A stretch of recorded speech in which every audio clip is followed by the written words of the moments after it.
will present on Sadat Hassan Manto and Amruta Pritam. Okay.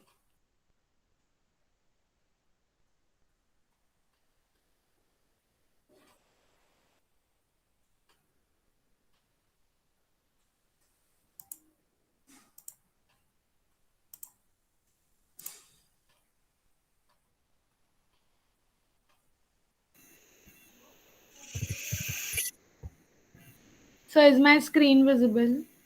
Yeah.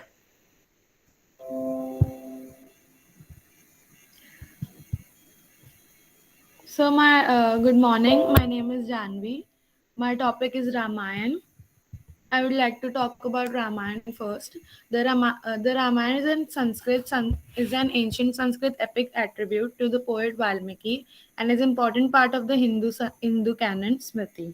The name Ramayana is a Tatpurusha compound of Rama and Ayana going advancing, translating it to the travels of Rama. The Ramayana consists of 24,000 verses in seven cantos, which is Karnas, and tells the story of a prince Rama of Ayodhya, whose wife Sita is abducted by the demon Rakshasa, king of Lanka, Ravana. In its current form, the Valmiki Ramayana is dated variously from 500 BC to 100 BCE, or about co-equal to early versions of Mahabharata. As long as with the most traditional epics, since it has gone through a long process of interpolation and reductions, it is impossible to date it accurately. The Ramayana had an important influence later on Sanskrit poetry, primarily through its establishment of the shloka meter. Ramayana is not an ordinary story. It contains the teachings of ancient Hindu sages and presents them through in a narrative and the interspersion of the philosophical and the devotional. Characters of Rama, Sita, Lakshman, Bharat, Hanuman, and Ravana are the fundamental to the cultural conscious of India. One of the most important literary works on ancient India, the Ramayana has had a profound impact on art and culture in the Indian subcontinent and Southeast Asia. The story of Rama also inspired a lot of latter day literature in various languages, notable among which are the works of the 16th century Hindi poet Tulsidas and the Tamil poet Kambar of the 13th century. The Ramayana is not just a Hindu religious tale. Starting from the 8th century, the colonization of India began with the introduction of Christianity into India. The Ramayana is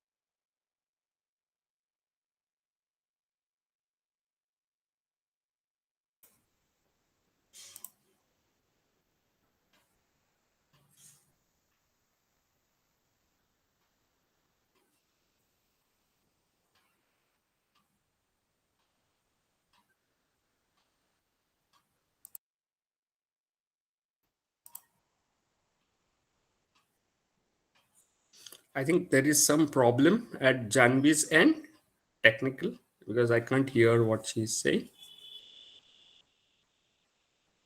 Can others hear what she's saying? No, sir. No, sir.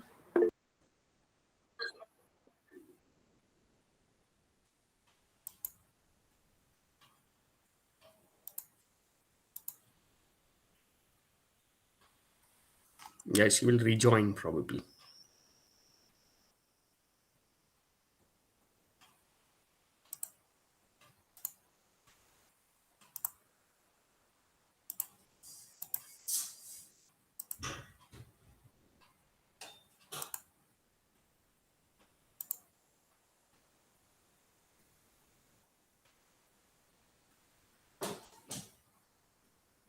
Mm, so what should we do? I think if there is some connectivity issues at her end, uh, you can call her up, one of you, and maybe ask her if there are connectivity issues.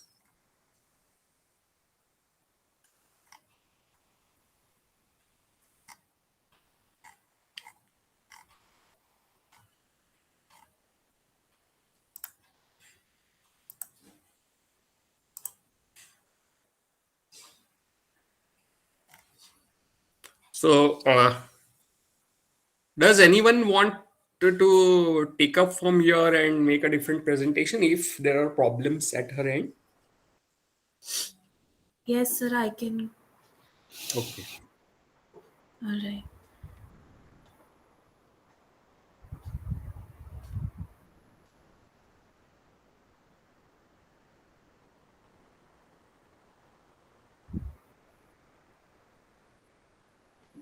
Sir, is my screen visible? Yeah, it is. All right. So, good morning. I'm Aditi, and I'll be presenting on Bhagavad Gita. So, first, I'll talk about what is Bhagavad Gita and just a little bit of introduction. And after that, I'm going to take up the second chapter, just some extracts from that chapter, and explain them a little bit in detail. So, one thing I would like to talk about before starting is that the presentation is very organic. It's very raw. Like I've written most of the explanations, so I'm apologizing for any of the mistakes I've made. So, Bhagavad Gita, which literally means Song of God, is an episode recorded in the great Sanskrit poem of the Hindus, the Mahabharata. It occupies chapter 23 to 24 of the Mahabharata, and it is composed in the form of a dialogue between Prince Arjun and Krishna, an avatar incarnation of the god Vishnu. It's divided into 18 chapters. It was composed perhaps in the first or second century CE. It is commonly known as the Gita also. So the introduction is on the brink of a great battle between warring branches of the same family. Arjun is suddenly overwhelmed with misgivings about the justice of killing so many people, some of whom are his friends and relatives, and expresses his feelings, his problems to Krishna, his charioteer, a combination bodyguard and court historian. Krishna's reply expresses the central themes of the Gita. He persuades Arjun to do his duty as a man born into the class of warriors, which is to fight and the battle takes place. He argues that one can kill only the body, the soul is immortal and transmigrates into another body at death, or for those who have understood the true teachings, achieve release, that is moksha, or extinction, that is nirvana, freedom from the wheel of rebirth. The extract is chapter 2. So this chapter begins with these lines.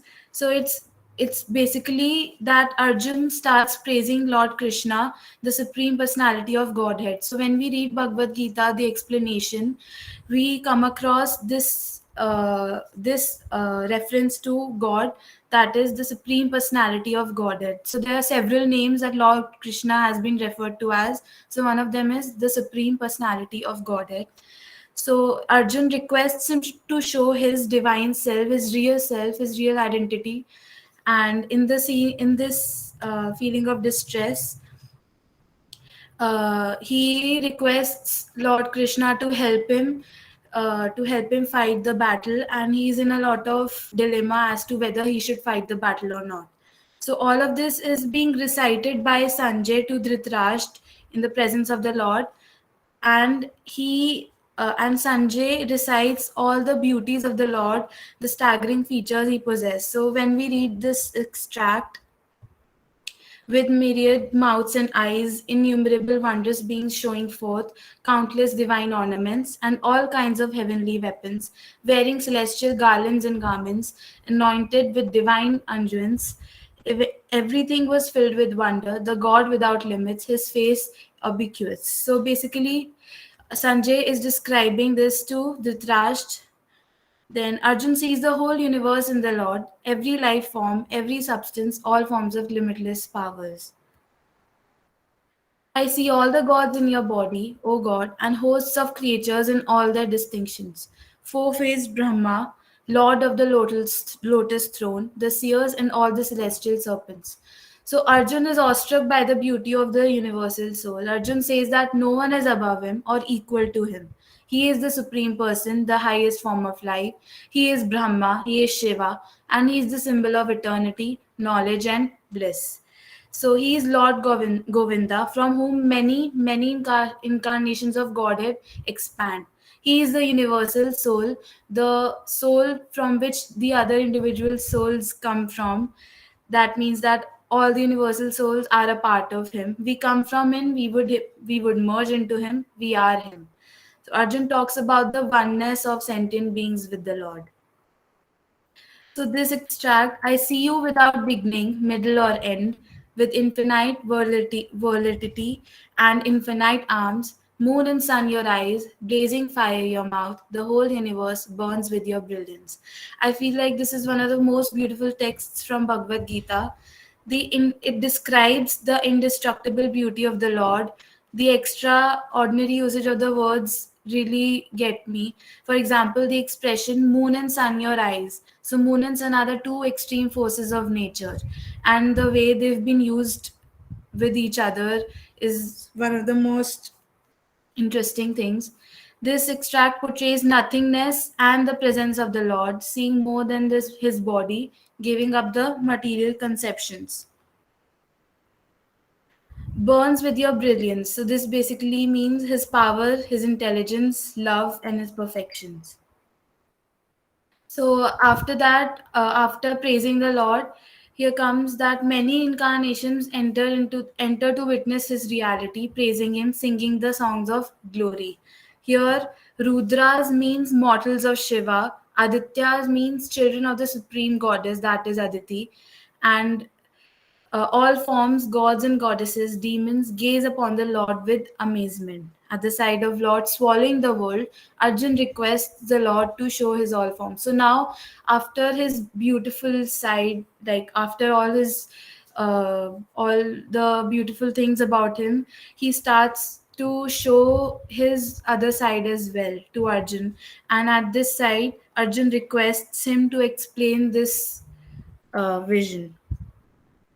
So the Lord tells him that at all these men I have slain already, be merely my instrument, left handed archer. So basically, the Lord tells Arjun about all the men he has killed in order to encourage him to go forward with the war.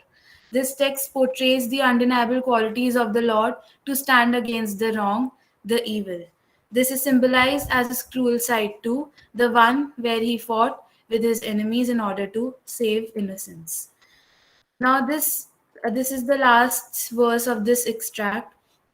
So it's basically summarized into Arjun is the true devotee of Lord Krishna, hence he witnessed all the forms of Lord that no other being had ever witnessed. Lord says that the one who devotes themselves fully to him, the one who is free from all the worldly attachments, gets to see him in his reality, in all his forms. He is the source of light in all luminous objects.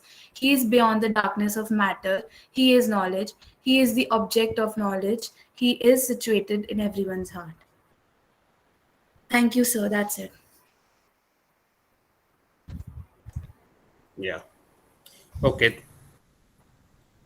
Thanks, Aditi, for that recap of Bhagavad Gita and revisiting that whole passage of Vishwarup Darshan, a key aspect of Bhagavad Gita that we discussed, right? There is also this whole question of transmigration of soul that she mentioned, right? And several other aspects of Bhagavad Gita are like those of Karma Yoga and Bhakti Yoga and Gnan Yoga and so on. So these are very important aspects of Bhagavad Gita. So it's a good, you can revise the whole thing. And in the material that I have circulated, you can read that extract which Aditi talked about. Right? Okay. So I think this, Janvi had to, because of some network issues, she could not continue with her presentation. So Janvi, would you like to continue? Yes, sir. Yeah.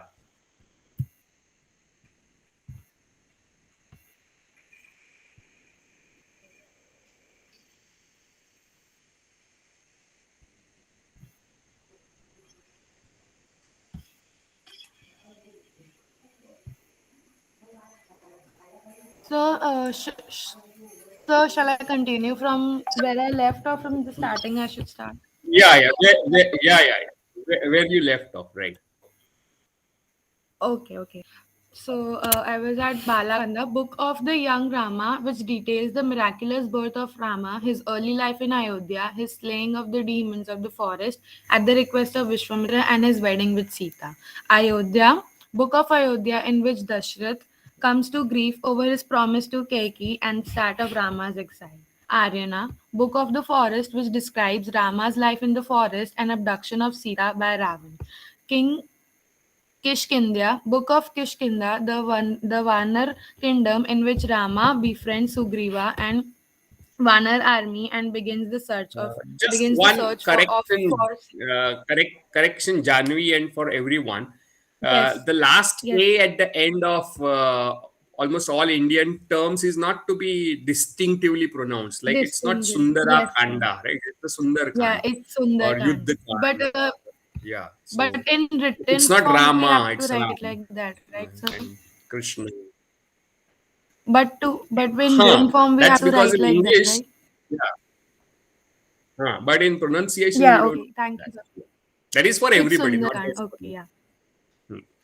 Yes, sir. Thank you, sir. Sundarkand, Yeah. the book of Sundar, in which Hanuman travels to Lanka and finds Sita imprisoned there and brings back the news to Ram. Yudh, Yuddh Kand, Book of War, which narrates the Ravan war and the return of successful Ram to Ayodhya and his coronation. Uttarkand, Epilogue, which details the life of Ram and Sita after the return to Ayodhya, Sita's banishment, and how Sita and Ram pass on to the next world. Synopsis: Ram is popular deity worshipped by Hindus, the route of his wanderings being each year trodden by devout pilgrims. It is not a mere literary monument, it is not a mere literary movement, it is a part of Hinduism. According to Hindu tradition, Ram is an incarnation of the god Vishnu, who is a part of Hindu Trinity. The main purpose of this incarnation is to demonstrate the righteous path for the life on earth. Thank you, sir. That's my presentation.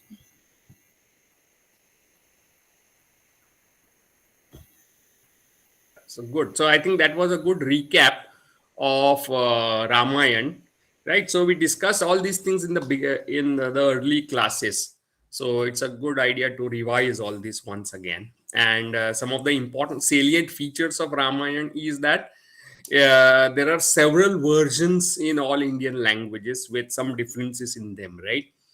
And the Sanskrit Ramayana is probably the oldest existent Ramayana, though exactly it cannot be pinned down in a particular period, though there is a phase in which it is written. And it has captured imaginations of Indians, and it has left a deep impact on Indian society in terms of values, in terms of culture. So it's a very important text, and I think you can read extracts from Ramayana that we have circulated in the material that I handed out. So just a kind of reminder. Okay. Now we have a who is going to make a presentation now? Sir, can I? Yeah, and your topic is Niti. About Arun Kolatkar and Namdev Dasan. Okay. And with Arun Kolatkar and Namdev Dhasad, we are jumping over into post-colonial or post-independence phase, not post-colonial or post-independence phase after. So it is in 1960s and 70s that these two major Indian poets, right, made their mark. The in-between section of the society, the literary history is what we are going to jump. Or if you want to proceed chronologically, uh, then I can ask someone else to make a presentation. For example, Sakshi, is she going to make a presentation? She said she will be joining after some time.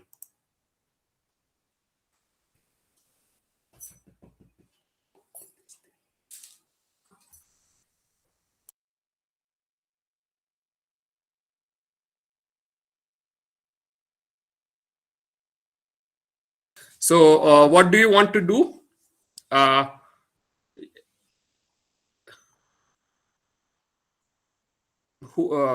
okay, let's have Niti's presentation then. No issues. Okay, sir. Yeah. And you can look at the extracts that are given out to you, right?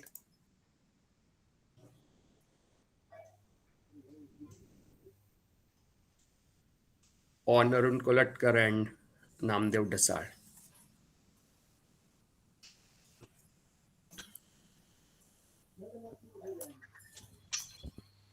Sir, my screen is visible. Yeah. Okay, sir, good afternoon. So, my topic is about Marathi poet Arun Kolatkar and Namdev Dasal. So, first, I'm presenting about Arun Kolatkar. Arun Balkrishna Kolatkar was an Indian poet who wrote in both Marathi and English. His poem found humor in everyday matters. Kolatkar is the only Indian poet other than Kabir to be featured on the world classic title of New York Reviews of Books. Uh, Audacious is the first word that comes to the mind when reading an Arun Kolatkar's poem. He wasn't the most popular poet in Maharashtra, but much of his fame can be created to the liberal use of expletive in his work. He born in 1932 in Kolhapur, Maharashtra. Kolatkar grew in a home that he described as a house of cards. The room has mud floors, which had to be plastered with cow dung every week to keep them in a good repair. He enrolled in a JJ School of Arts in 1949 and finished his diploma in 1957.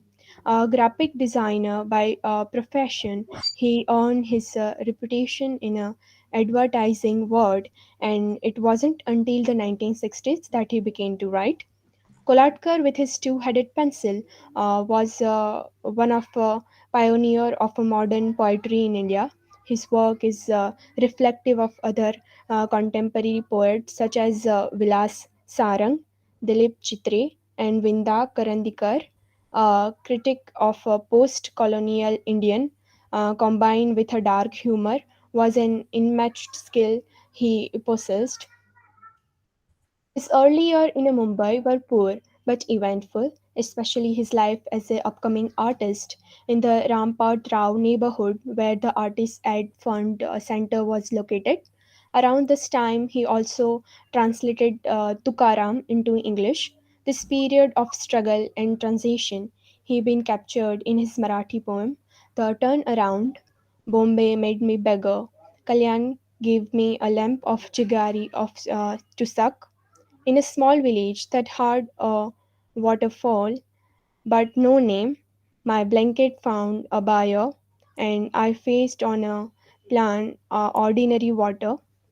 I arrived in a Nasik with a people leaves between my teeth. There I sold my tukaram to buy some bread and mince. Here is the one of the poem of Arun Koladkar, which is Station Dog. Arun Kolhatkar was diagnosed with a cancer in late 1990s, following which he released for more books in the final 2 years of his life. In 2003, he released Bichki Vahi and Chirmiri in Marathi. The form won him the Sahitya Akademi Award in 2004. The following year, he released Drawn, also in Marathi, along with Sarpastra and Kala Ghoda poem in English. Okay, so now I'm talking about Namdev Dasani. The needle probes for the artery, enemies of poetry gather in your city. Your town is cursed with the power. Roses flow in this storm of blood. The waters of your Yamuna stand exposed. Marathi poet, writer, and Dalit activist Namdev Dasal wrote those lines in his poem New Delhi 1985. A lot has been said and written on Dasal, so much so that every written up on him feels like reading about a new person. After all, in him lived many, and in many lived him. Born on February 15, 1949, in a Mahar community in a poor Kanersar village near Pune in Maharashtra. Namdev Dasal's family has shifted to Bombay while he was still a young boy. His father worked as porter, having grown up among a life of custom on custom, struggle, and work. His poem not only reflect but belligerently question the hypocrisy and cruelty of this caste-ridden society. Namdev's middle name was inspired by his mother, Traveler, as a sex worker, and he chose to defy established naming conversation by choosing her given name as his middle name. Dassel was awarded the Nehru Prize for his role in Golapitha, the release of Golapitha, which was named after Mumbai's red light district in the 1970s, established a realistic tendency in Marathi poet. Namdev Dassal is the most significant poet in Dalit literature in recent times. According to American academic Dr. Eleanor Zeliot, because no one can beat Dassal's in the vivid imaginary, evocative language and outspoken remark against the system. Whenever a first generation Dalit learn who hasn't received post education attempt to write poetry, then are corrected for their pronunciation before any attempt is made for their context being understood. Awarded the Padma Shri and the Sahitya Academy Lifetime Achievement Award, both this poetry and prose were unapologetic and dissolute. Thank you, sir. Yeah, good. So this was a presentation on two contemporary poets after 1960s, Arun Kolatkar, who wrote in both English and in Marathi. So he was a major bilingual poet. And other poet is Namdev Dasar, a leading Dalit poet. So he belongs to a movement called Dalit literature, which is part of Dalit movement. So what we will do is that when we take up discussions of these two poems, we'll discuss in greater detail what historical contexts to these poets were, right? So right now, as a presentation, it's a kind of introduction to these two writers, very brief introduction that we have got. We'll have more detailed discussion on these aspects when we take up those poets in future. All right. Okay. So after Niti, anyone who would like to go?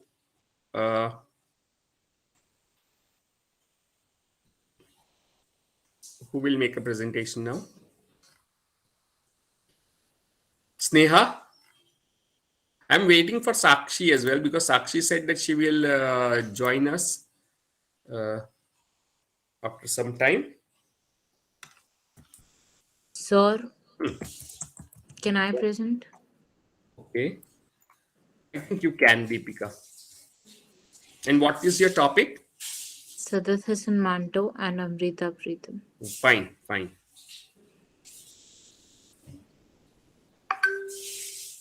So my topic is Sadat Hassan Manto and Sadat Hassan Manto, right? Yeah, Sadat Hassan Manto's Open Up and Amrita Preetham's To Waris Shah. So, Sadat Hassan Manto was born on 11th May 1912 in Samrala, Punjab, British India. And he died on 18th Jan 1955. His age was 42 when he died, and he died in Lahore, Punjab, Pakistan. So, there is a story narrated to us with the kickstart of the train left for Amritsar at exact 2 in the sunny afternoon, and there was a 8-hour wait for the reach Mughalpur. It was considered a special train because on the way many people were badly injured or wounded and even killed. So it goes like the story is. Sir, may I go now? You have to go somewhere? Or actually, these presentations are meant for a class, means it's meant to add to your knowledge of Indian literature. So you're supposed to be in the class, but if you have some urgent work, then you can leave if there is some problem or an urgent work.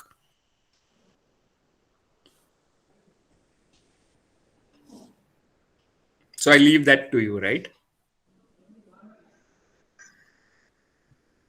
Okay. Sir, Yeah, go ahead. Yeah, sir, continue. can I continue?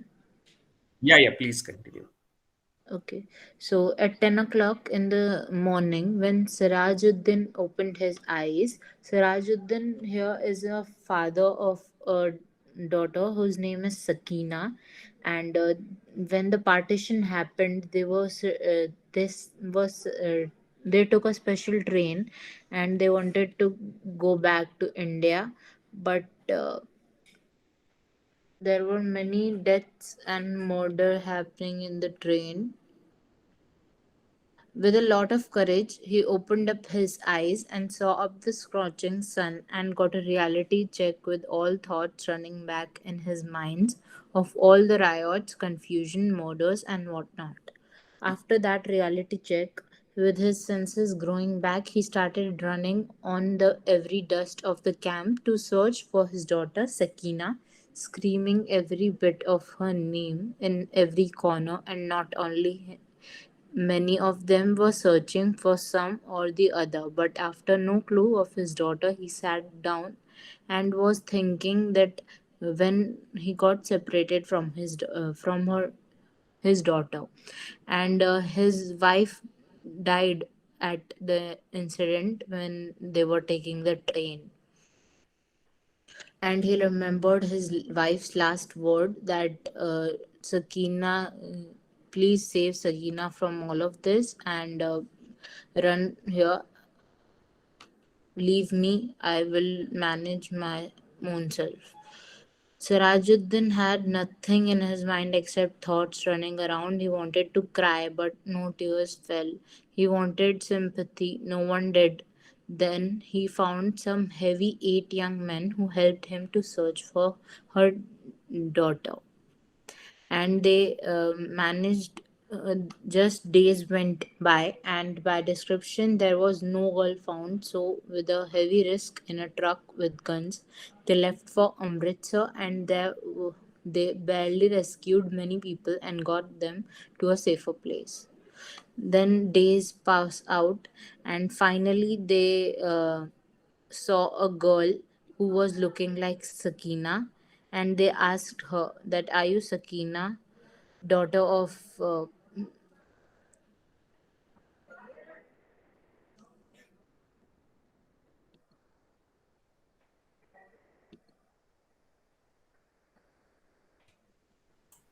daughter of?"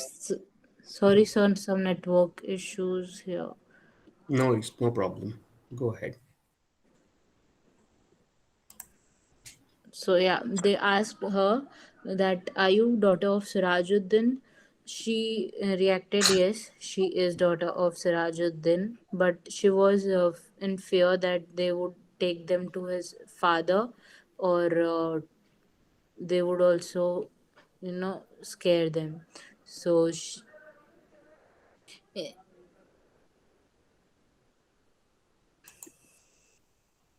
and she finally got to her father. And my next topic is Amrita's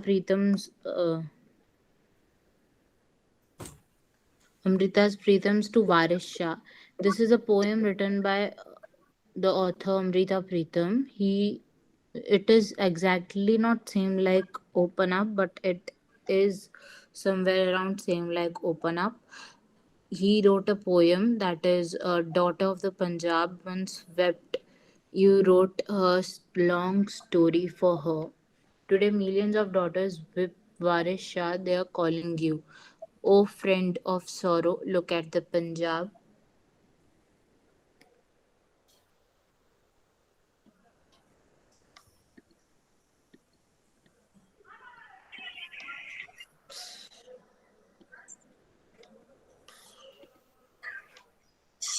India and Pakistan have both inherited the collective catastrophe, anxiety, and trauma of the partition that divided the fate of the lands, homes, brothers, neighbors, rivers, blood, and bodies.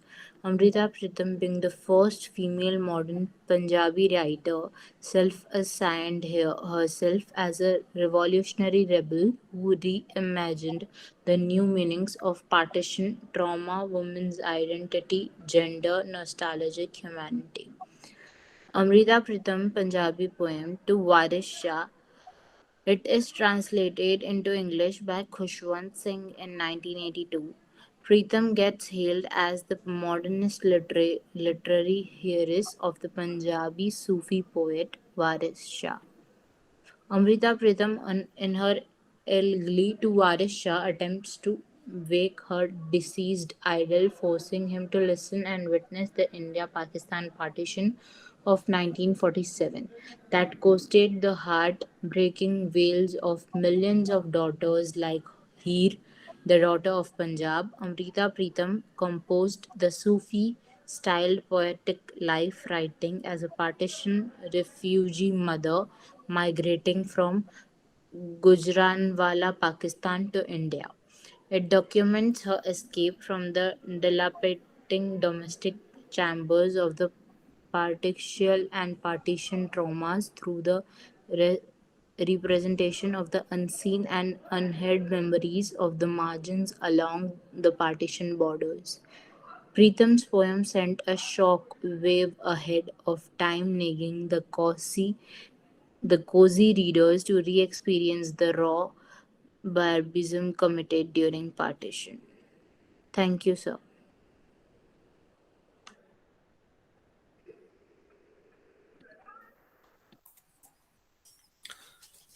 Okay, so both these writers, Saadat Hasan Manto and Amrita Pritam, are writing about a common theme or a common event, and that is partition of India, right?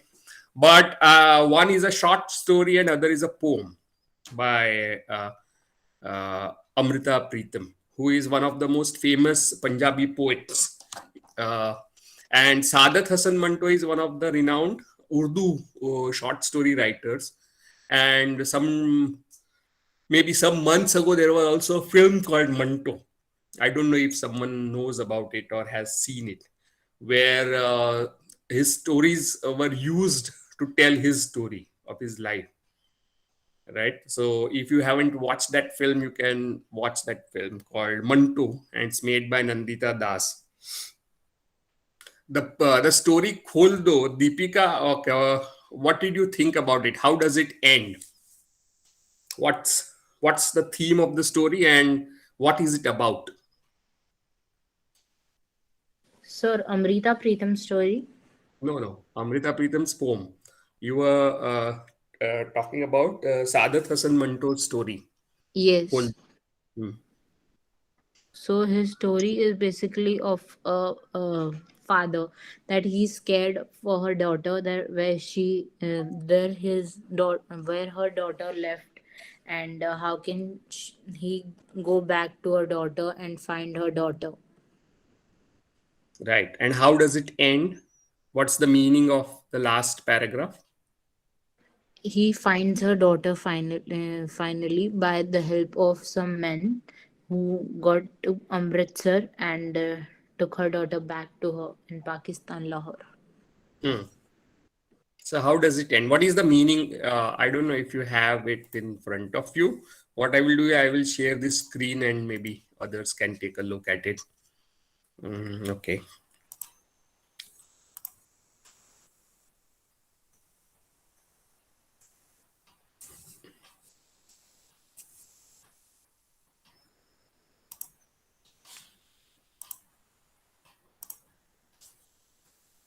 Okay. So can you see this screen? This is the last part of the story. Can you, is it visible? Yes, sir. Right. So the last part of the story, where Sirajuddin, who is the old man searching for his daughter named Sakina, and he asks men if they have seen because she is lost, and there is a description of this refugee camp, and a lot of people are killed and butchered. Uh, so, have you heard about partition? What is partition? And what happened during partition? Does anyone know bit of history? Yes, sir. So what is it? What do you know about partition? So in partition, when India and Pakistan got separated, there were many. So can I talk in Hindi? You can try to speak in English. It doesn't matter if you make mistakes, because we are here to learn, and so making mistake is fairly understandable. But you should make an effort.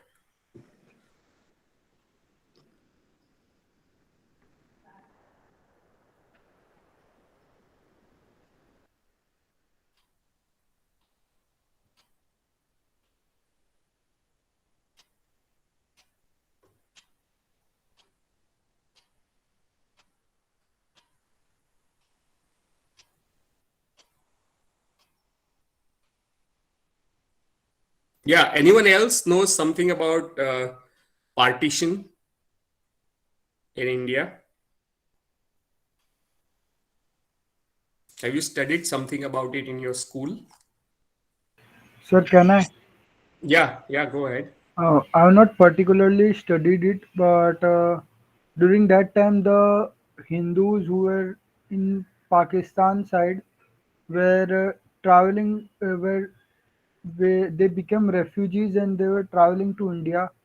And at that time, there was only one train which was used, and when they were traveling in that train, many Pakistanis were attacking them, and many of them were injured. And when they traveled to India, they didn't have any place to live, and there were many camps set for them so that they can live there for treating their injuries. At that time, many could not even find their relatives and parents. The children were lost, and it was too much chaos. Right. And there was a lot of bloodshed, means there was huge violence, and and thousands of people were killed. So what happened was that as Indian freedom struggle proceeded through World War I and World War II, uh, Muslim League, led by Muhammad Ali Jinnah, right? He floated a two-nation theory, arguing that places in India which has a high number of Muslim population should get an independent nationhood. So nation was divided on the basis of religion, and two parts of India were cut off. One was Pakistan, and second was East Pakistan. That is what is Bangladesh today, right? So India was partitioned in two sides, and Hindus staying in the Muslim dominated area of what is today's Pakistan were sent away, right? There were atrocities. They were killed, they were butchered, raped, killed and sent away to India. And Muslims in India were also butchered, raped, killed, displaced from their land and sent away to Pakistan. So this crossover of people happened, and in the process there was huge violence between these two communities, and lakhs of people are known to have been killed or displaced. And so it's one of the big shocking events on Indian subcontinent.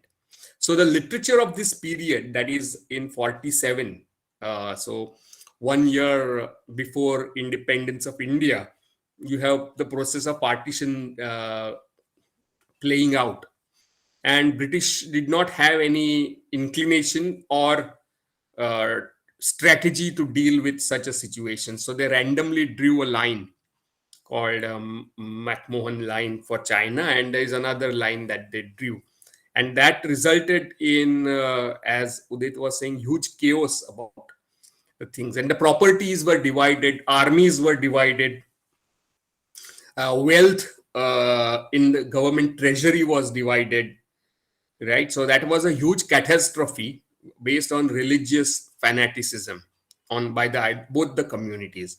And literature of the period is a record of this horrendous atrocities. So in the poem by Amruta Pritam, whose famous novel called Pinjar is also made into a film, so you might want to check out on YouTube for the movie called Pinjar, based on Amrita Pritam's novel.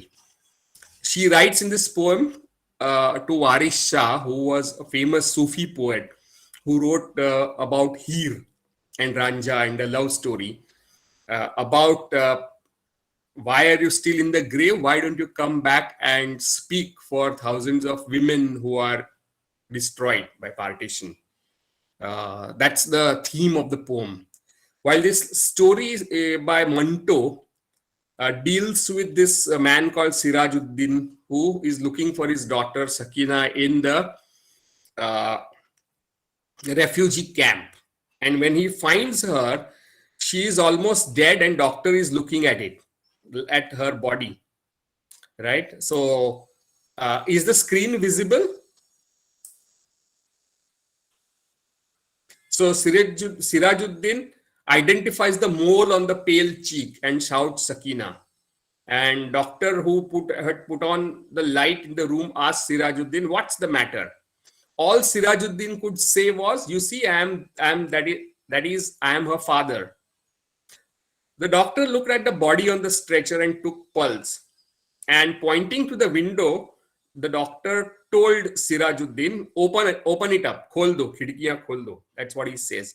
But the moment he says khol do, the half-dead body of Sakina, her lifeless hand opened the top of her salwar and pulled it down. Old Sirajuddin shouted joyfully, "She is alive. My daughter is alive." The doctor was drenched in sweat from head to toe. So, can anyone explain what happened? What is the end of the story about? Can somebody tell me what happens in the end? Who will explain the end of the story? Ending of the story, khol do. So, when doctor says, "Khidkiya khol do," this girl removes her salwar. What does that indicate?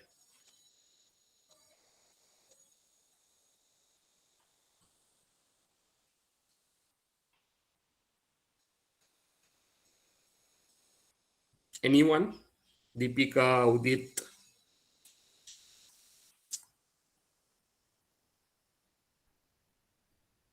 Sanaya, Twisha?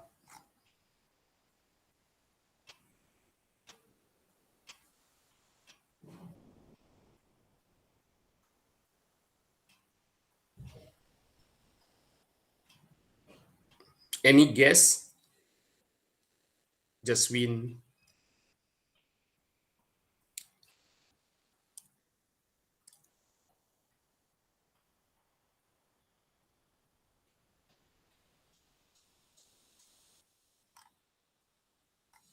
No idea?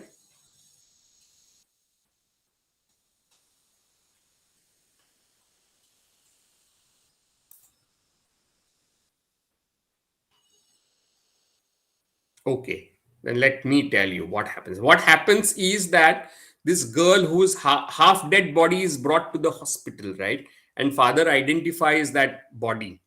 And when the doctor says Kholdo, this half dead or full dead body, right? This woman's body removes her salwar. So, what Manto seems to be pointing at is that she has been raped so many times that even her dead body, right, or a half dead body, obeys the order, Kholdo, right? So, this is the last uh, tip of the story through which the storytellers reveals the kind of horrors of partition, especially on women, right?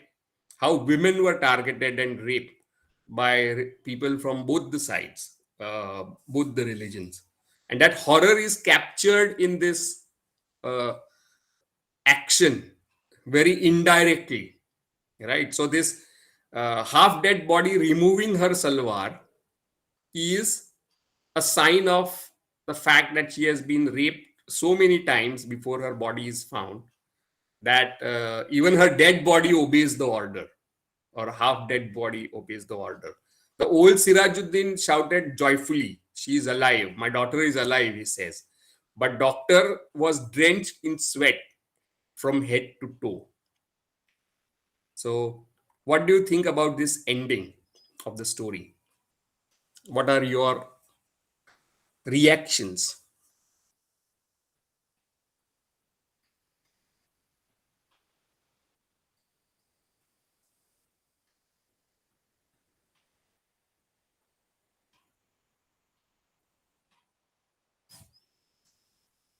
What It's very comes? dark, Pardon? very dark and deep.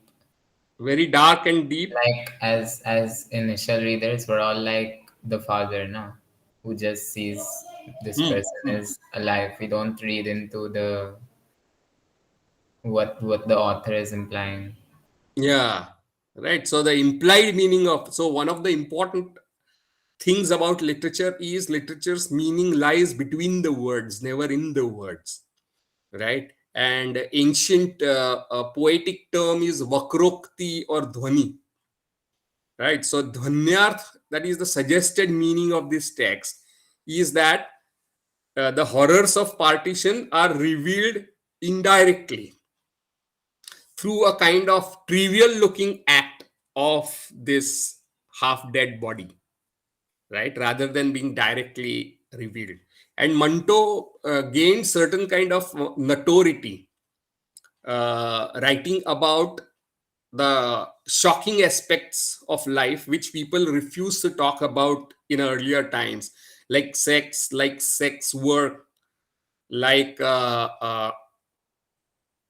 pornography, or horrors of communalism, and so on and so forth, right? So what literature was supposed to deal with nice goody stuff, Manto seems to be exploding that whole belief. And he was charged with obscenity in the court, I think in court of Pakistan as well, right, where he after partition he went to Pakistan from Bombay. So he was based in Bombay, associated with film industry in Bombay. And during partition, after partition, he left for Pakistan, where he was again charged with obscenity and harassed, right? And the charge was that his stories are full of sensationalism and obscene, dirty, bad things. To which he would respond that if life is made of these things, then life is obscene, right? Not art. Art only brings out those aspects of life. And if people don't want to talk about it, then it is their loss. So, and he was associated with what is known as the progressivist movement, which was influenced by Marxism and socialism. And some of the most important writers and painters associated with this movement were Munshi Premchand, whom we are going to talk about, whom you may have studied in your school, and Faiz Ahmad Faiz, another important poet, and writers like Ismat Chugtai, who famously wrote about lesbian desire long before it became a prominent theme in literature and art recently, right? So these writers were looking at life from a non-idealistic, realistic way, and you can see these aspects in their writings, right? So these are important writers. Okay, anything that you have to say or ask about Manto uh, and Amrita Pritam, who also wrote about partition, because partition is a very important event in the history of Indian subcontinent. So literature, a lot of literature revolves in this period revolves around these themes of communal fanaticism, bigotry on either religious sides, Hindus as well as Muslim. One of the famous novels is Tamas by Bhisham Sahani, which was also made into a TV series, which you would like to watch on YouTube. Right? Tamas is a very famous novel based on partition. Then there is a novel called The Train to Pakistan by Khushwant Singh, which is also about communal violence and frenzy in 1947. Okay. Anything else anyone wants to say before we go on to the next presentation?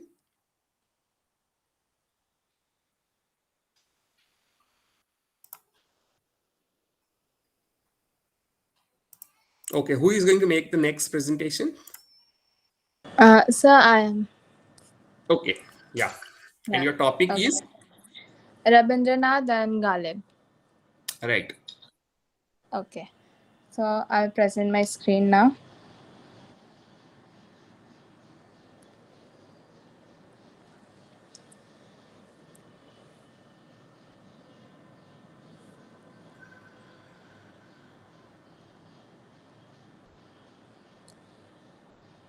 So is my PPT visible to you?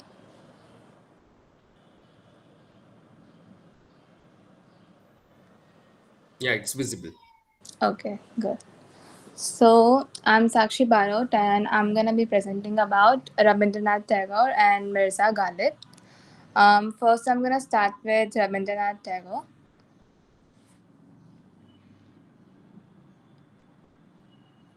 Okay.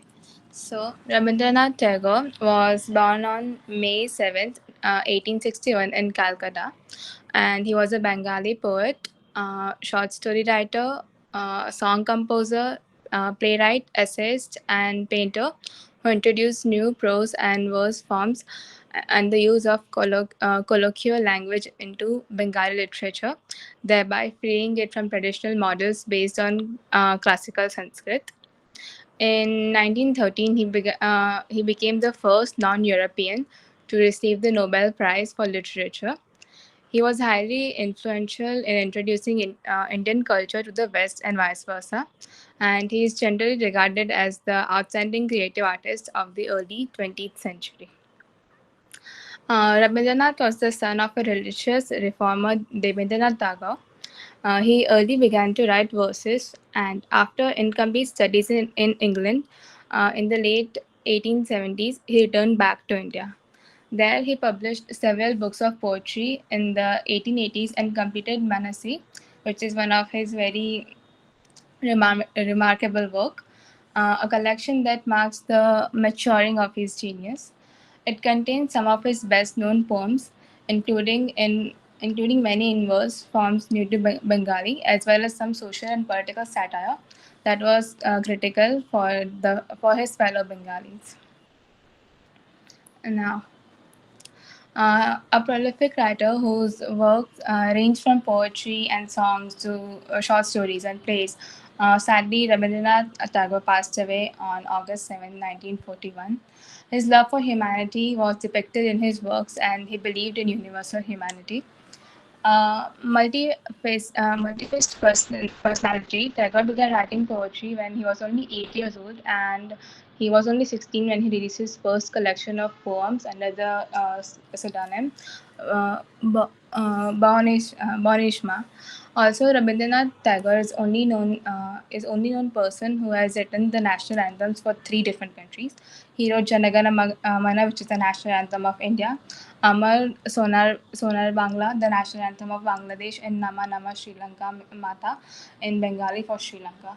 He also stressed in the concept of compassion and living in the way for benefit for others.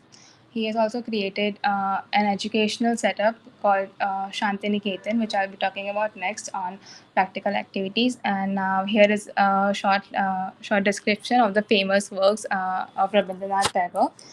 He has worked on Gitanjali, The Home of the World, Postmaster, Chokarbadi, Fireflies, The Post Office, Gora, Waiting Pen, on the nature of love, paper boats, and the list goes on and on. But here are some of his most famous works. Now, Rabindranath and Shakti Niketan.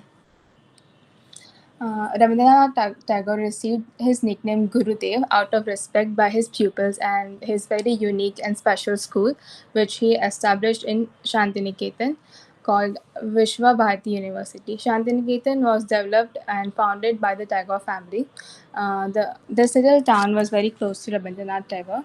Tagore wrote several poems and songs about this place. Unlike other universities, Vishwa Bharati University was open to each and every student who was eager to learn. The classrooms and the scope for learning in this university were not confined within four walls. Instead, classes took place in open space beneath the massive banyan trees on the university grounds.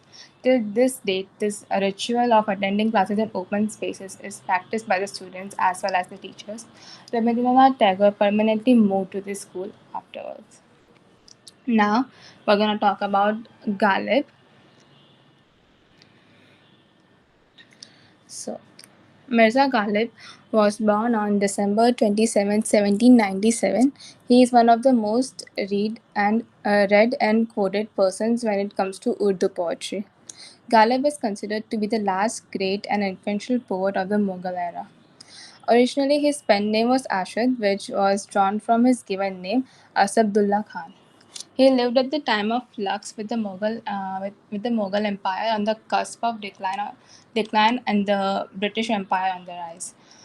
This time has been thoroughly written down in his prose and poetry. When he arrived in Delhi, Akbar Shah too was at the helm of Mughal Empire. Delhi was a witness to a literary eloquences in Urdu. Poets like Dag Delvi and Momin Khan Momin were writing great poetry under the patronage of the Mughals. A member of the nobility, Ghalib was well built and dapper. He was counted among the city's well heeled. 6 years after he moved to Delhi, Ghalib is believed to have completed his best works. He was only 19. His poetry was enormously popular in the city, and he would say, Ghalib knew. Okay, sorry. Uh, Ghalib got married at a very young age in a noble family around the year 1810. It is said that Ghalib had 7 children, but sadly none of them survived. This pain has found its way into his poetry. His spouse was a contrasting personality when compared to him.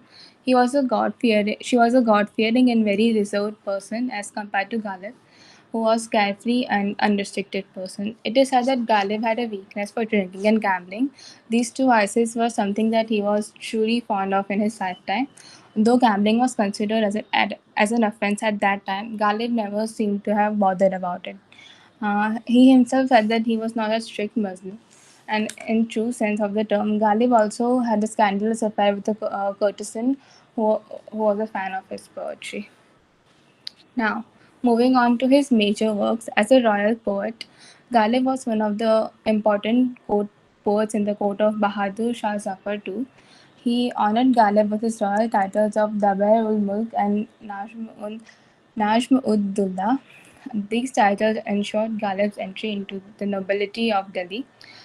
He suffixed his name with Mirza after Ghalib because of another title and the emperor added to his honor, Mirza Nausha.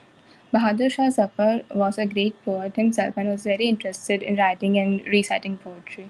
Therefore, at first, he was tutored by Ghalib in the years of 1854. And then Zafar invited him to sit in his court at as an honorable court poet. He also tutored Bahadur Shah Zafar II's eldest son, Farooq Uddin. Ghalib was also the royal historian in the court of Zafar. It is said that Ghalib was inclined towards poetry since his early years, and he wrote his poem for the first time when he was only 11, like mentioned before. He knew many languages like Urdu, Persian, and Turkish. There was a time in life of Ghalib when he was at his young age, when a traveler came from Iran to stay in Agra. This traveler was called Abdul Samad, and he stayed with Ghalib and his family for 2 years. During this time, it presumed that Ghalib has learned things from him like Persian and Arabic languages, logic, philosophy, etc. As a poet, his poetry is said to have a muddled description of his lover, which is considered to be the most beautiful part of his poetry. Instead of having a definite lover, he depicts an idea of love just taken into the realism part of the writing way, which essentially gave Ghalib the independence of the idea and expression. He could express his anguish in bitter deaths because he made his lover in his poetry less important than the feelings and emotions. His poetry has been translated into English as well. This was the first done by Sazafa K. Niazi in India by the publications company called Rupa and Co. and in Pakistani by a company called Ferozans. This book, called The Love Sonnets of Ghalib, had Roman transliteration alongside English language translation. His poems are considered to be the poems about love and not the love poems in the conversational sense of it. Thank you.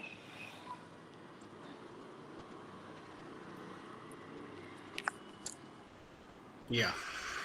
So I think that was a good revision on Ghalib, because we have discussed Ghalib's poem Ghazal at length, and we also discussed historical background to Ghalib, right?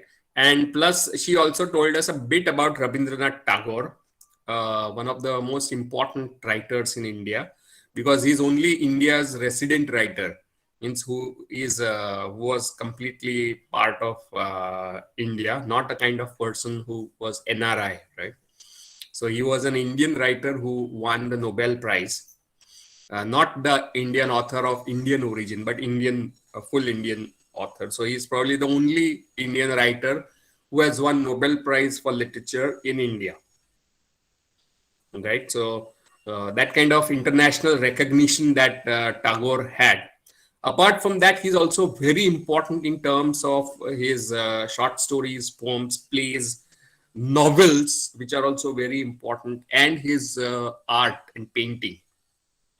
He's also important because of his philosophy of education that underlies Shantiniketan, an institution that he founded, and a form of music that he devised called Rabindra Sangit.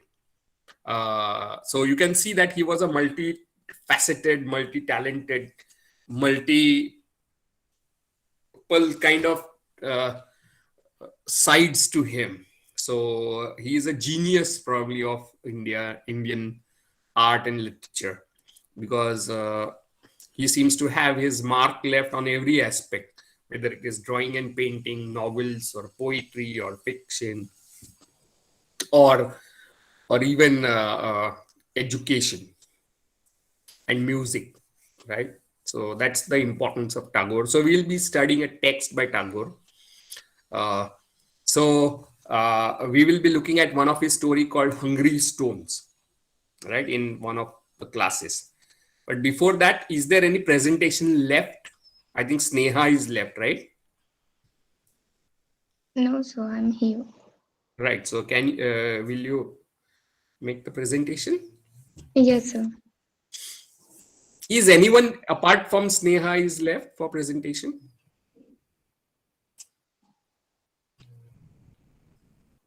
Okay, so Sneha, please go on. Okay, sir.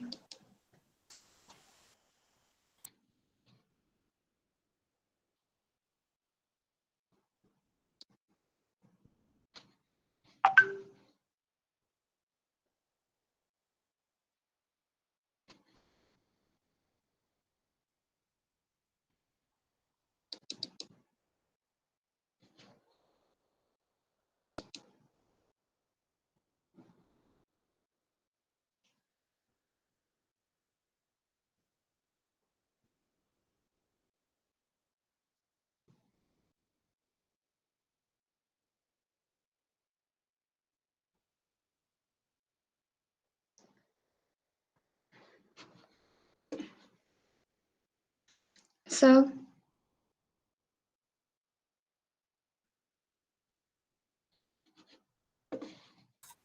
Yeah.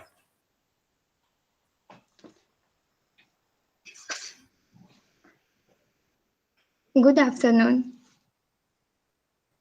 So, Yeah, continue. I can hear you. my topic is novel, plot, and short story. Novel. Definition of novel in literature. A novel is a long fictional narrative which describes intimate human experience. The novel in the modern era usually makes use of a literary prose style. Novels usually fall into three categories: literary, fictional, genre fictional, and mainstream fictional. The term of novel is applied to a great variety of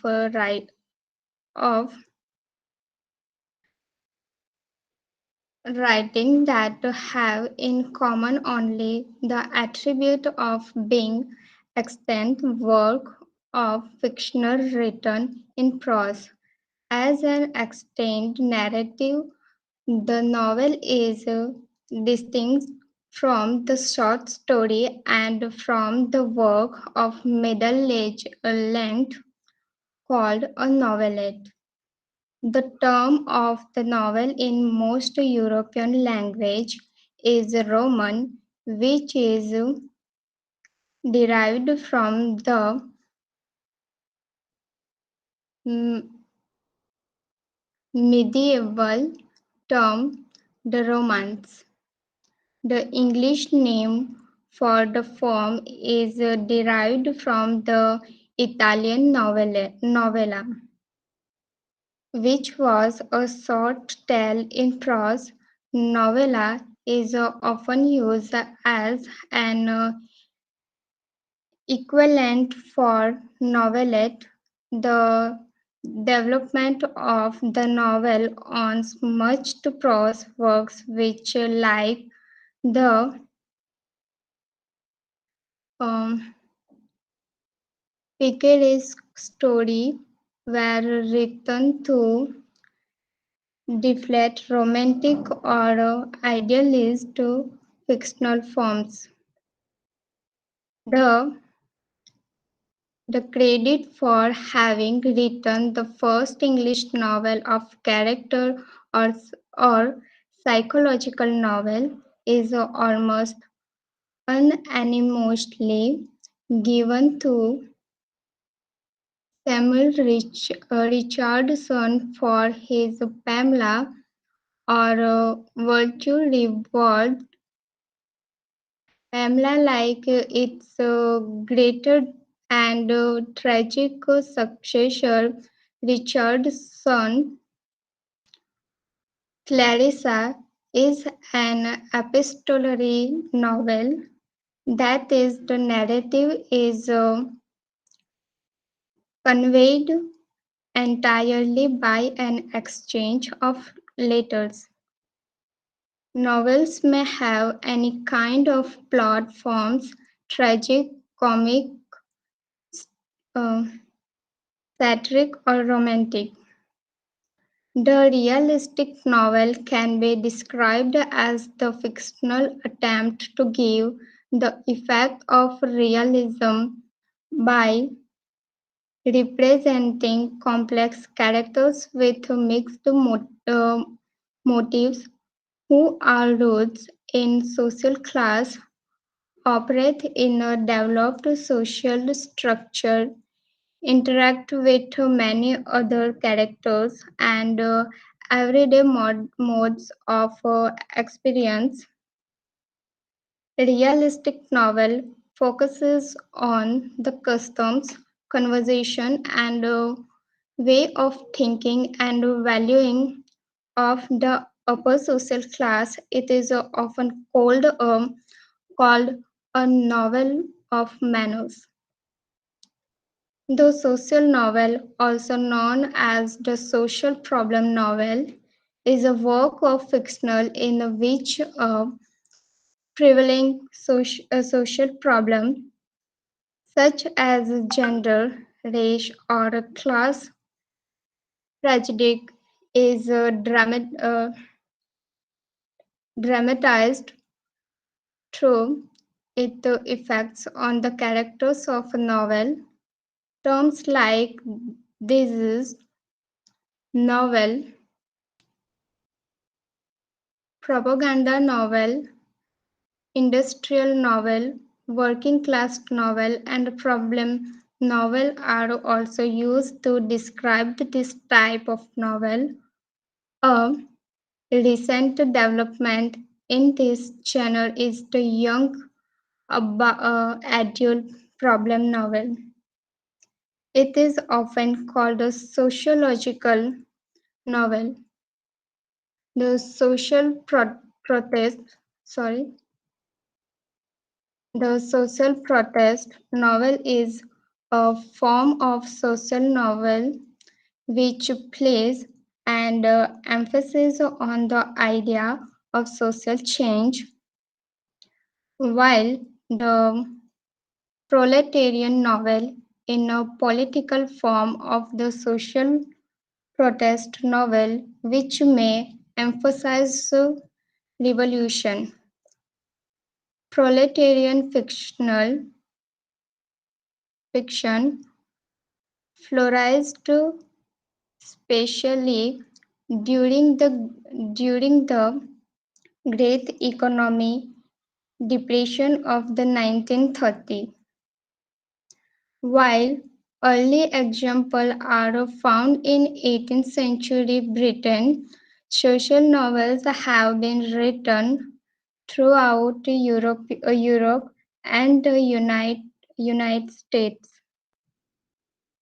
Historical novel, a novel that has as its setting a period of history and that attempts to convey the spirit, manners, and the social condition of a part age with realistic detail and fidelity to historical fact. Historical fictional is a literary genre where the story takes place in the past. Historical novels capture the details of the time period as accurately as possible for authentically authenticity, including social norms, manners, customs, and traditions. The historical novel not only takes its setting and some characters and events from history, but makes the historical events and issues crucial for the central characters and for the course of the narrative. Historical novel is known as a documentary fiction, which not only incorporates historical characters and events but also reports of everyday happenings. The artist novel is a medium in the visual arts. The artist employs the novel exactly as a video or a performance. For example, the artist novel is depend on the structure of a novel, even though it might relate to a literary tradition. It is produced in the context of the visual arts. Regional novel. By regional novel, one can think about a fictional that is set in a recognizable region and which describes features, these things, the life, social relation, customs, language, dialect, or other aspects of the culture of that area and its people.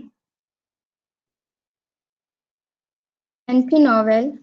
An anti-novel is any experiment work of fiction that avoids the familiar conversation of the novel and instead established its own convention.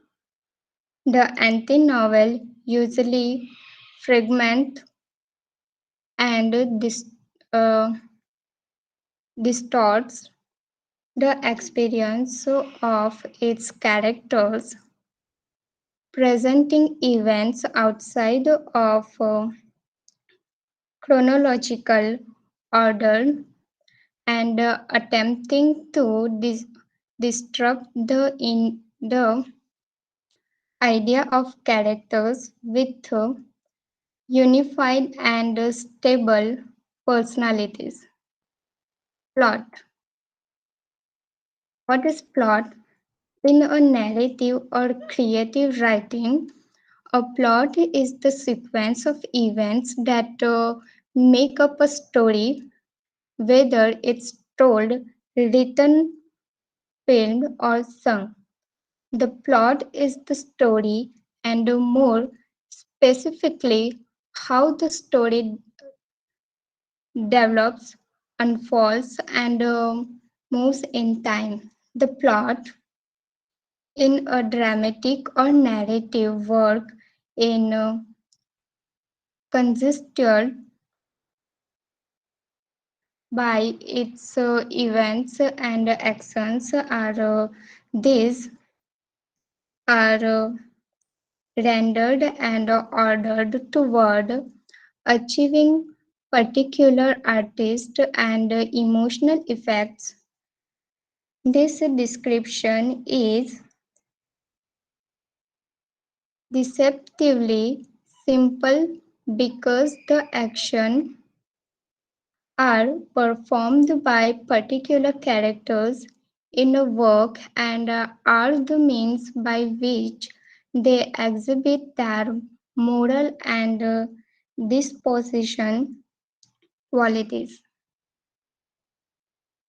There are a great variety of plot forms. For example, some plots are designed to achieve tragic effects and others to achieve the effects of comedy, romance, satire, or of some other genre. Each of these types in turn exhibit diverse plot pattern and may be represented in the mode either of drama or of narrative and either in verse or in prose. The chief character in a plot on whom on interest centers is called a protagonist, and if the plot is such that he or she is pit against and importance upon that character is called the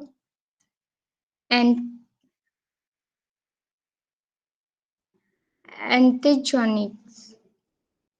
If the antagonist is evil or capable of cruel and criminal actors, he or she is called the villain. A character in a work who, by sharp contrast, serves to trace and highlight the um, distinctive temperament of the protagonist is termed a foil, especially to characters with whom the reader has established a bond of Samti is known as surprise suspense. If what in fact happens violent the expectation we have formed, it is known as a surprise. The interplay of suspense and surprise is a prime source of vitally in a tra- tradi- tradition plot. A plot is commonly said to have unity of action. Short story. A short story is a piece of prose fiction that uh, typically can be read in one sitting and focuses on a self-contained incident or series of linked incidents with the intent of evoking a single effect or mood. The short story is one of the oldest types of literary and has existed in the form of legend, mythic tale, folk tales, fairy tales, and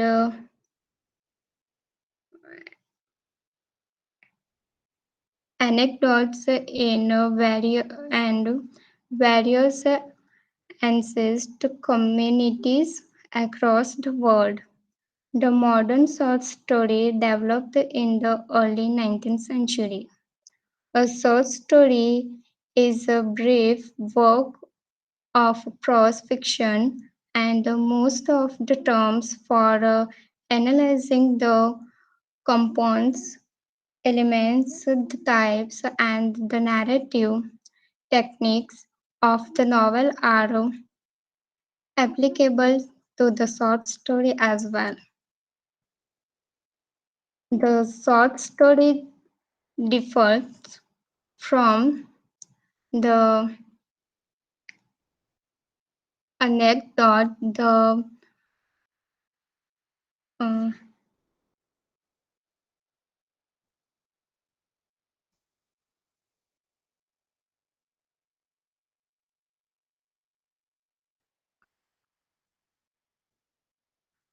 unelaborate narrative of a single incident in that, like the novel, it organizes the action, thought, and dialogue of its character into the artful pattern of a plot direct toward particular effects on an audience. And as in the novel, the plot form may be comic, tragic, romantic, or satiric. The story is presented to us from one of many available points of view, and it may be written in the mode of fantasy, realism, or naturalism. Thank you.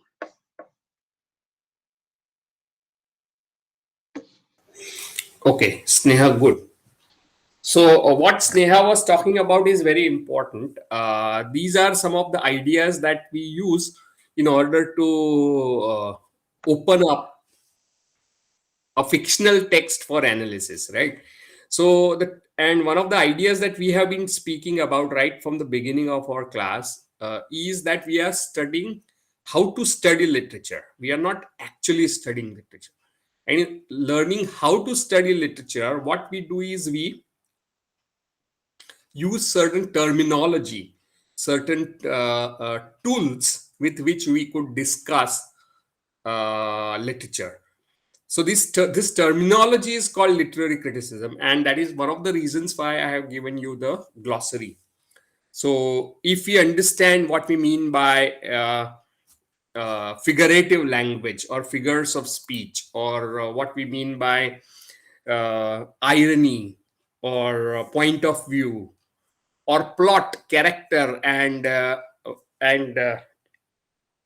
various kinds of notions associated with fiction, then we can understand, analyze fictional text, right? And by fictional text, we mean those texts which are make believe, right? They are not, they don't exist in reality, the characters and the events.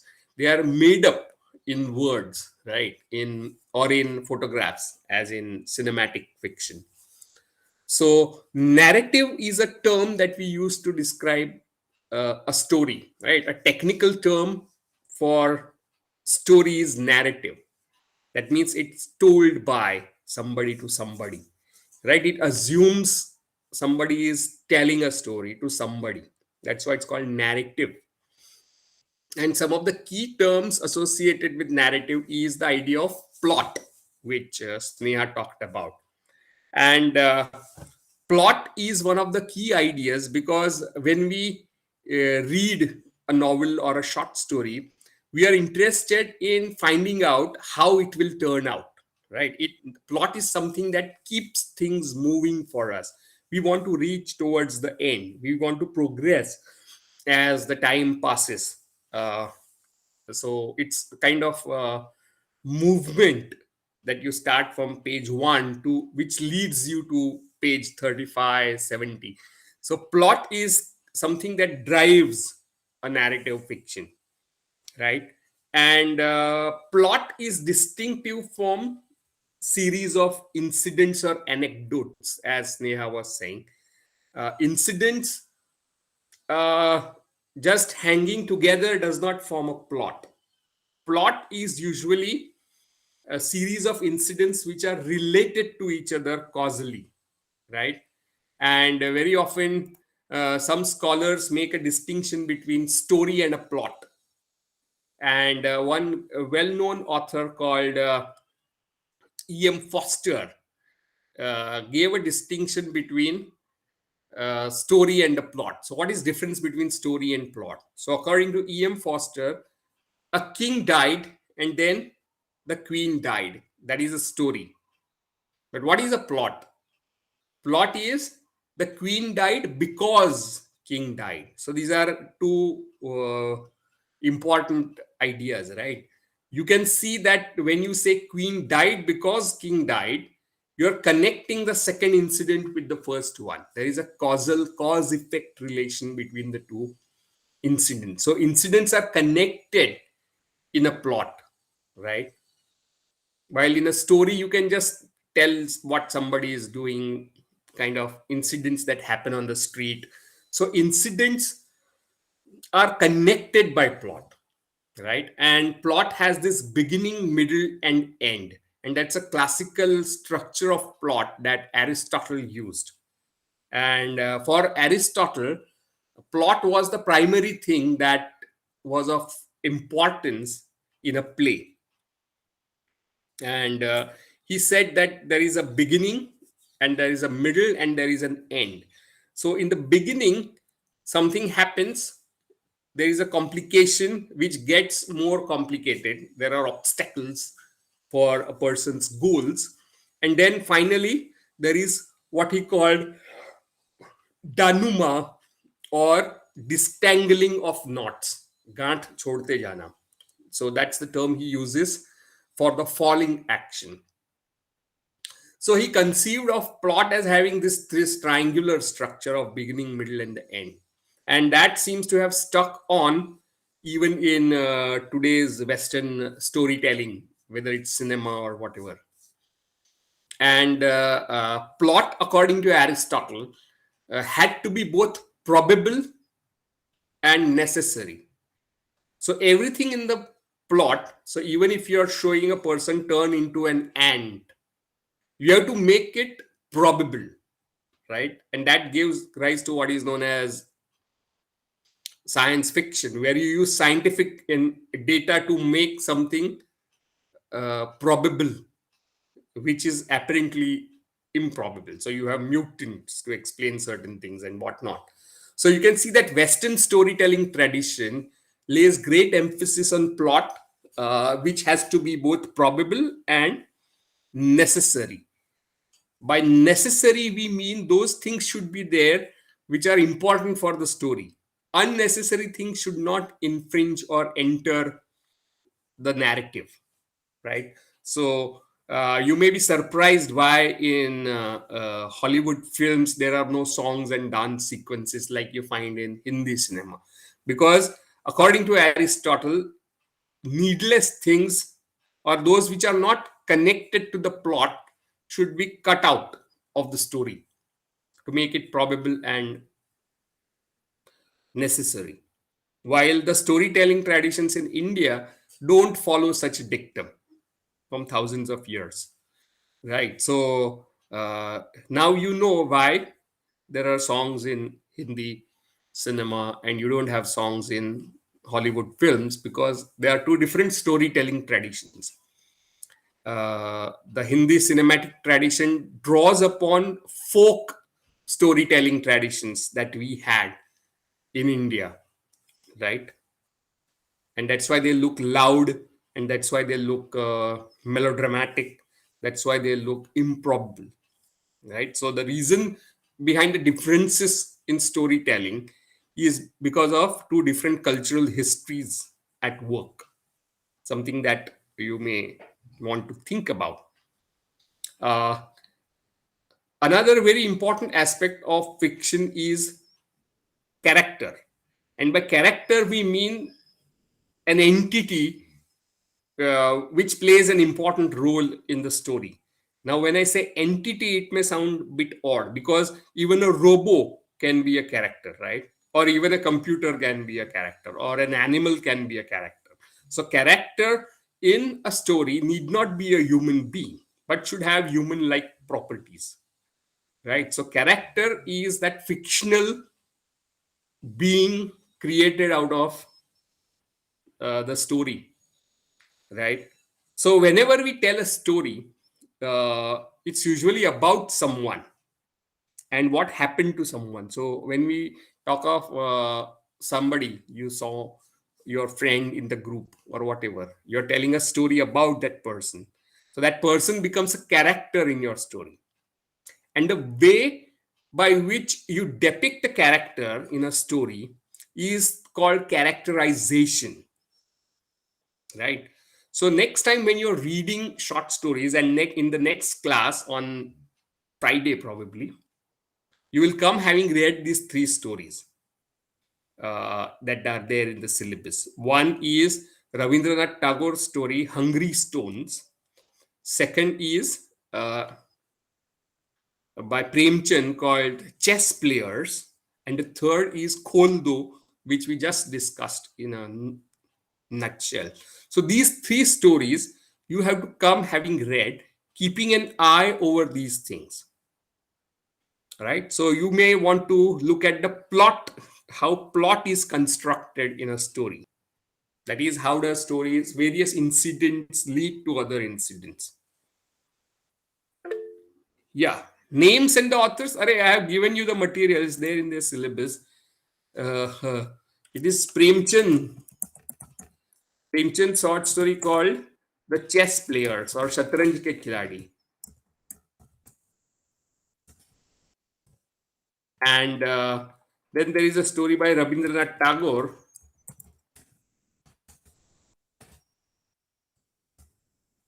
called Hungry Stones.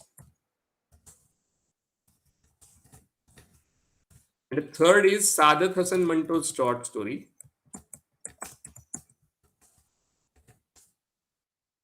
Open Up.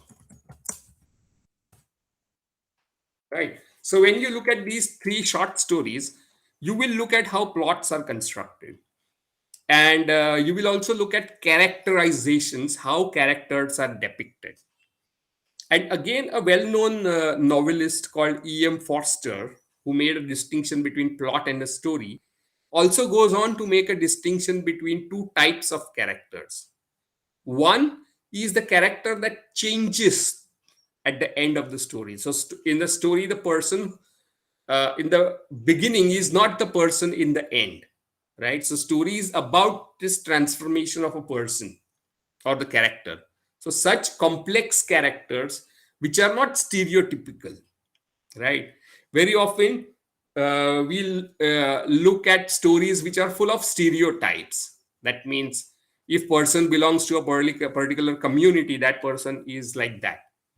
So you might have heard of Sardarji jokes, right? Implying that Sardars are obscene and have less intelligence. But in actuality, it's far from truth, right? So stereotype is a kind of image created of a particular kind of person. अगर soldier है तो वो ऐसे ही होगा. If the person is a Muslim, then that person is like this. A person is a Brahmin, then he is a person like this. So there are stereotypes, right? But rounded character, according to E.M. Foster, are those which are far more complex, right? They have many sides and they change. So such characters, according to E.M. Foster, are called round characters.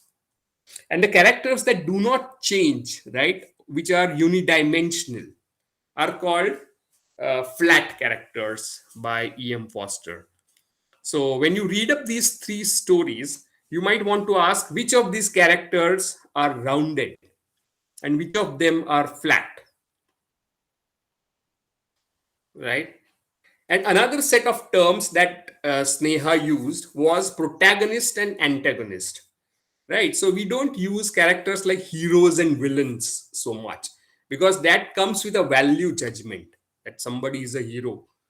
So some main character in your story may be a coward, right? May not have those heroic stereotypical qualities. So instead of hero, we use a term called protagonist, right? A person who is on one side of the conflict. Agon, protagonist, right? So on one side of agon is conflict in Greek. So person on one side of a conflict is called protagonist, and person on the opposite side of the conflict is called antagonist. So underlying mechanism for plot is the conflict, and that conflict maybe between two people, maybe between person and one's own nature or person's own thoughts, or that conflict may be between individual and society, or it may be a conflict between two people of the same family or whatever. So conflict is one of the important aspects of story. So in Ramayana and Mahabharata, you have a conflict between Pandavas and Kauravas, right? And the character with which we identify as a reader are called protagonists. So Pandavas become the protagonist and the Kauravas are called the antagonist of Mahabharata. So antagonist and protagonist are the terms that we use instead of hero and a villain, because a villain can be a hero of the story, right? A bad person can be a protagonist, right? So instead of using these judgmental terms like hero and a villain, we use word protagonist and antagonist, right? So we use these distinctions. One was between plot and a story, right? Story is a series of incidents. Plot is series of incidents that are connected. We made a distinction between rounded character and flat character. And we also made a distinction between protagonist and antagonist, saying that conflict or agon is the primary mechanism of plot. So these are various aspects of a story. The other aspects or elements of fiction, as they are called, is setting. That where is this story set, right? Which place and in which time, which region of the world. That is also a very important aspect of story, because if you change the setting, very often the story may change because people are connected to that region, right? Or that space in which story happens. So setting in terms of space and time is a very important aspect of any fictional work. So you have a plot, character, protagonist, antagonist, conflict, and setting. So these various things are called elements of fiction. And we use the word element as we use it in science, right? So if you're looking at water molecule, then it can be broken down into a hydrogen atom and two oxygen atoms, right? So oxygen and hydrogen are two elements of water. In themselves, they are not water, but when they come together, they form water. So elements of fiction would include things like plot, storyline, plot, characters, conflict, setting, and so on. So these are the tools with which you will read these 3 stories and come to the class next Friday. Is that clear? Or the next class that we will have? Because on Saturday, we are going to have this mid-sem test, right? Which I have put up in the group. Right. So maybe next week we'll discuss these 3 stories and we will stop. Right. So we will have one more class after your mid-sem test. Is that clear? Then you can have time to study. Yeah. So we stop here for today. Right. Any question, anything that you have to ask before we stop?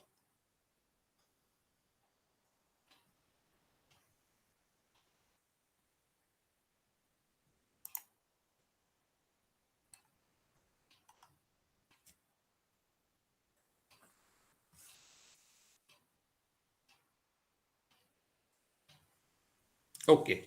So see you on Saturday for the mid-sem test, right? I will tell you how to go about it. So take care and have a nice day. I will also put up the recordings online, whichever I get, right? Okay.